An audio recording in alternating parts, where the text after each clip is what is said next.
ఢిల్లీలోని రావూస్ ఐఏఎస్ అకాడమీలో ముగ్గురు విద్యార్థులు మృతి చెందడంపై తీవ్ర నిరసనలు వెల్లువెత్తున్నాయి. సివిల్స్ సాధించాలన్న లక్ష్యంతో శిక్షణ కోసం వచ్చిన విద్యార్థులు ప్రాణాలు కోల్పోవడంపై ఆందోళనలు వ్యక్తమవుతున్నాయి. రావూస్ ఐఏఎస్ స్టడీ సర్కిల్ వద్ద వందల సంఖ్యలో విద్యార్థులు, స్థానికులు ఆందోళన దిగారు.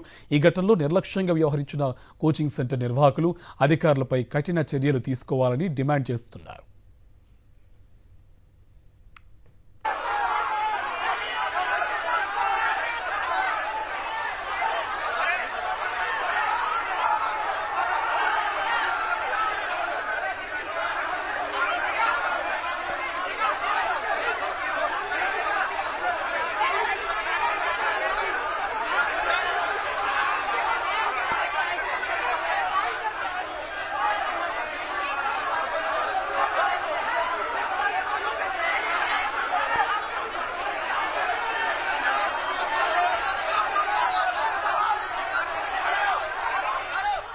భారీ వర్షంతో కోచింగ్ సెంటర్ బేస్మెంట్లోకి భారీగా వరద నీరు పోటెత్తడంతో తెలంగాణకు చెందిన తానియా సోని, యూపీకి చెందిన శ్రేయ యాదవ్, కేరళకు చెందిన నవీన్ డెల్విన్ ప్రాణాలు కోల్పోవడంపై విషాదాన్ని నింపింది.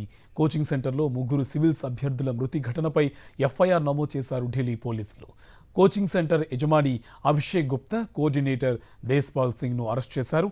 వారిపై హత్యనేరం సహా పలు సెక్షన్ల కింద రాజేంద్ర నగర్ పోలీస్ స్టేషన్లో కేసులు నమోదు చేశారు. కేసు విచారణ దర్యాప్తు బృందాలను ఏర్పాటు చేశారు.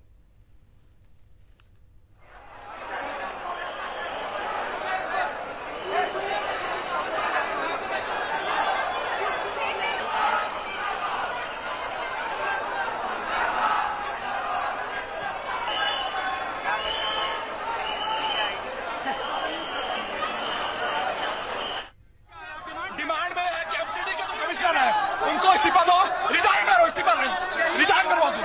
क्या कि 3 दिन पहले पटेल नगर में एक बच्चा मरा है, 3 दिन पहले पटेल नगर बच्चा मरा है और कल चार बच्चे मरे हैं, अभी कोई आंकड़ा नहीं है। दिल्ली पुलिस को कमिश्नर को रिजाइन देना चाहिए। हमारे भाइयों का वहाँ मौत हुआ है और यहाँ जो युवा ISPCS की तैयारी कर रहा है उसमें लाठियां बरसाई जा रही है क्योंकि इनकी नेक्सस है कोचिंग माफियाओं के साथ। आखिर कहाँ होम मिनिस्टर है, कहाँ प्रधानमंत्री है जो मन की बात करे, परीक्षा पर चर्चा करे? काहे नहीं हम लोग युवाओं पर मारवा रहा लाठियां, महिला साथियों पर लाठियां बरसवा रहा है? आखिर ये कौन सी तुम्हारी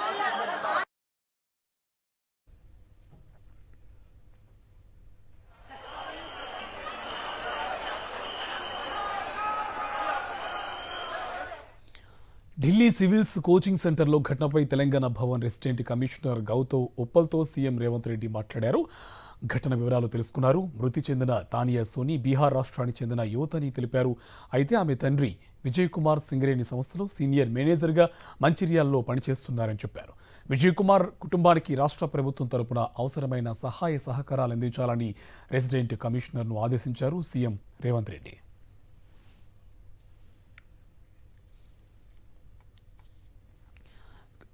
ఇక ఓవరాల్గా ఢిల్లీలో కోచింగ్ సెంటర్లో జరిగిన విషాదానికి సంబంధించి పూర్తి డీటెయిల్స్ మా కరెస్పాండెంట్ ఢిల్లీ నుంచి వెంకటేష్ మనకి డీటెయిల్స్ అందిస్తారు. వెంకటేష్, డీటెయిల్స్ ఏంటి, ప్రస్తుత పరిస్థితి ఎలా ఉంది?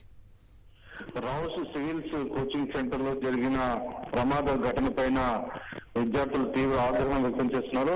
నిర్లక్ష్యం కారణంగానే ఇంత పెద్ద ఘటన జరిగింది. వరద నీరు బేస్మెంట్ లోకి చేరే విధంగా ఈ భవనాల నిర్మాణాల రూపకల్పన, ఇంకోవైపు డ్రైనేజ్ సిస్టమ్ కూడా బాగా లేకపోవడం వల్ల వరద నీరు అంతా కూడా రావుస్ కోచింగ్ సెంటర్ బేస్మెంట్ లో ఉన్నటువంటి లైబ్రరీలోకి చేరింది. సో విద్యార్థులు బయటికి వచ్చేందుకు ప్రయత్నించినప్పటికీ అక్కడ ఉన్నటువంటి ఆ డోర్, బయోమెట్రిక్ డోర్ లాక్ కావడంతో విద్యార్థులు రావడానికి బయటకు వచ్చేందుకు సమయం పట్టింది. సో కొంతమంది విద్యార్థులు తలుపులు పగలగొట్టుకుని బయటకు వచ్చారు. సో కేవలం 3 విద్యార్థులు మాత్రం బయటికి రాలేక వీటిలోనే జల సమాధి అయినటువంటి పరిస్థితి. సో ఆ 3 విద్యార్థులకు సంబంధించి పోస్ట్ మార్టం జరిగింది. ఒక విద్యార్థి తానియా సోని అనే విద్యార్థి తండ్రి సింగరేణిలో మేనేజర్ గా పనిచేస్తున్నారు. ఆమె మృతదేహాన్ని బీహార్ కు తరలించారు. సో ఈ అంశంపైన ఇప్పటికే ముఖ్యమంత్రి రేవంత్ రెడ్డి కూడా ఢిల్లీ తెలంగాణ భవన్ రెసిడెంట్ కమిషనర్ తో మాట్లాడి అవసరమైన సహాయ చర్యలు తీసుకోవాలని ఆదేశించారు. చాలా మంది విద్యార్థులు ఈ ఘటన పైన తీవ్రమైనటువంటి ఆవేదనతో ఉన్నారు. ఉదయం నుంచి కూడా నిరసనలకు దిగారు. సో ఆ నిరసనలను పోలీసులు కంట్రోల్ చేసే ప్రయత్నం చేస్తున్నారు.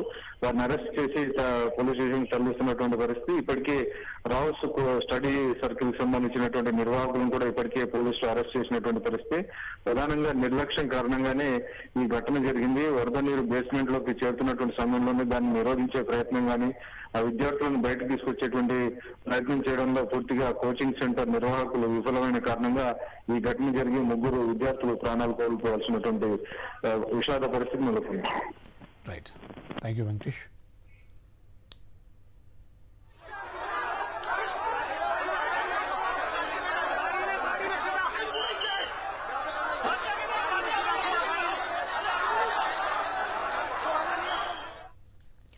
ఇక ఘటనా స్థలంలో సహాయక చర్యలు ముగిశాయని పోలీసులు తెలిపారు. బేస్మెంట్ నుంచి 3 మృతదేహాలను తీసినట్టు చెప్పారు.